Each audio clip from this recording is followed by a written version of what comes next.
পৃথিবীতে প্রতিদিন কোটি কোটি মানুষ মাংস খায়, কিন্তু কখনো কি ভেবেছেন সেই মাংস আসে কোথা থেকে? একটি মুরগি, একটি ছাগল অথবা একটি গরু, তাদের জন্ম থেকে আপনার খাবারের প্লেটে পৌঁছানোর পুরো যাত্রা কেমন? এই যাত্রা শুধু একটি খামারের গল্প নয়, এটি হাজার হাজার একক জমি, হাজার হাজার আধুনিক মেশিন, কৃত্রিম বুদ্ধিমত্তা, ড্রোন, হেলিকপ্টার এবং বিলিয়ন ডলারের ব্যবসার গল্প। আজ আমরা প্রবেশ করতে চলেছি পৃথিবীর সবচেয়ে আধুনিক ও বিতর্কিত মাংস শিল্পের ভিতরে।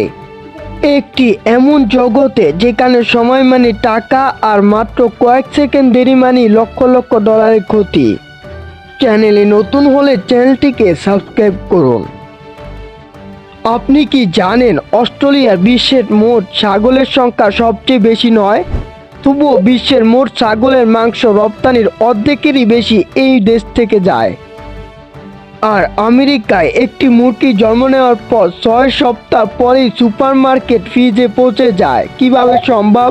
কে নিয়ন্ত্রণ করে এত বিশাল ব্যবস্থা? আর এই পুরো শিল্পর আড়ালে এমন কি আছে যা সাধারণ মানুষ কখনো দেখতে পারে না?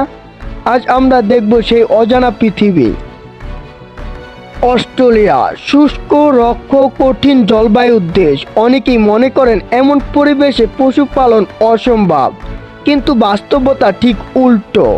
এই কঠিন প্রকৃতিকে কাজে লাগিয়ে অস্ট্রেলিয়া তৈরি করেছে বিশ্বের অন্যতম লাভজনক ছাগল শিল্প।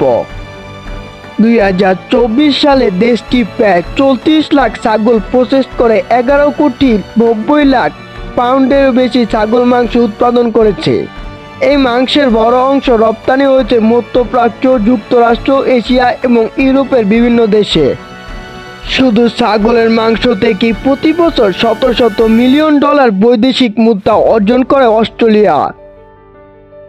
অস্ট্রেলিয়ার অধিকাংশ ছাগল কোনো ছোট্ট খামার নয়, বরং হাজার হাজার একর খোলা জমিতে বেড়ে ওঠে। এখানে কৃত্রিমভাবে প্রতিদিন খাবার দেওয়ার প্রয়োজন হয় না। ছাগল নিজেই ঘাস খায়, লতা পাতায় এবং ঝোপড়া ঝাপড় খুঁজে খায়। ফলে খাদ্য উৎপাদন খরচ অনেক কমে যায়, আর সেই কারণে আন্তর্জাতিক বাজারে প্রতিযোগিতামূলক দামে মাংস বিক্রি করা সম্ভব হয়। ভাবুন, আপনি যদি এই খামারের মালিক হন, তাহলে প্রতিদিন হাজার হাজার ছাগল কিভাবে খুঁজে বের করবেন? হেঁটে অসম্ভব, গাড়ি দিয়ে সেটাও যথেষ্ট নয়। তাই অস্ট্রেলিয়া বড় বড় খামারে ব্যবহার করা হয় ড্রোন, এডিবি, এমনকি হেলিকপ্টারও। অনেক সময় হারিয়ে যাওয়া ছাগল খুঁজতে ঘন্টার হিসেব হেলিকপ্টারে ভাড়া করা হয়, কারণ একটি ছাগল হারানো মানে আর্থিক ক্ষতি।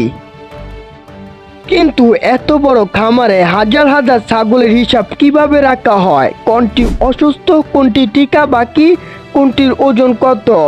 মানুষ কি এগুলো মুখস্থ রাখে? না। এখানেই শুরু হয় এমন এক প্রযুক্তির ব্যবহার যা দেখে আপনি অবাক হয়ে যাবেন। এক সময় পশুপালন মানেই ছিল অভিজ্ঞতার উপর নির্ভর করা। কোনো ছাগল অসুস্থ, কোনটি বাচ্চা দিতে চলছে, কোনটি টিকা বাকি, সবই মনে রাখতে হতো। কিন্তু আজ প্রযুক্তি দিয়েছে পুরো খামারের সংজ্ঞা। এখন একটি ছোট্ট ইলেকট্রিক ট্যাগই বদলে দেয় একটি ছাগলের পুরো জীবন কাহিনী। ভাবুন তো, হাজার হাজার ছাগলের মধ্যে একটি নির্দিষ্ট ছাগলকে মাত্র কয়েক সেকেন্ডে খুঁজে বের করা সম্ভব। শুধু তাই নয়, তার বয়স, ওজন, টিকার ইতিহাস, স্বাস্থ্য পরীক্ষা, এমনকি সে কতবার বাচ্চা দিয়েছে, সব তথ্য এক স্ক্রিনে জানা যায়। কিভাবে? চলুন দেখি। অস্ট্রেলিয়ার অধিকাংশ বাণিজ্যিক ছাগল খামারে প্রতিটি ছাগলের কানে লাগানো হয় একটি repeat radio frequency identification electric tag. এই ট্যাগে থাকে একটি ইউনিক নম্বর। এই নম্বরটি খামারের কেন্দ্রীয় সফটওয়্যারের সঙ্গে সংযুক্ত থাকে। যখন ট্যাগ স্ক্যান করা হয়, সঙ্গে সঙ্গে দেখা যায় জন্ম তারিখ, জাত, বর্তমান ওজন, টিকার রেকর্ড, স্বাস্থ্য পরীক্ষা, প্রজননের ইতিহাস, মালিকানার তথ্য। এই প্রযুক্তির সবচেয়ে বড় সুবিধা হলো, যদি কোনোদিন ছাগল অসুস্থ হয়, তাহলে সেটিকে খুব দ্রুত শনাক্ত করা যায়। ফলে রোগ অন্য ছাগলের মধ্যে ছড়িয়ে পড়ার আগেই ব্যবস্থা নেওয়া সম্ভব।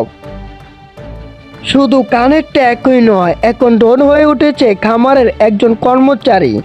আগে যেখানে পুরো খামারের ঘুরে দেখতে ঘন্টার পর ঘন্টা লাগতো, এখন কয়েক মিনিটই ড্রোন পুরো এলাকা পর্যবেক্ষণ করে। কোথাও বেড়া ভেঙেছে কিনা, কোনো পশু আলাদা হয়ে গেছে কিনা, সব কিছু দেখা যায় আকাশ থেকে। কিছু বড় খামারে ড্রোনের সঙ্গে কৃত্রিম বুদ্ধিমত্তা ব্যবহার করা হয়। এআই ভিডিও বিশ্লেষণ করে পশুর সংখ্যা গণনা করতে পারে, অস্বাভাবিক আচরণও শনাক্ত করতে পারে। এত সময় বাঁচে, খরচ কমে আর উৎপাদন বাড়ে।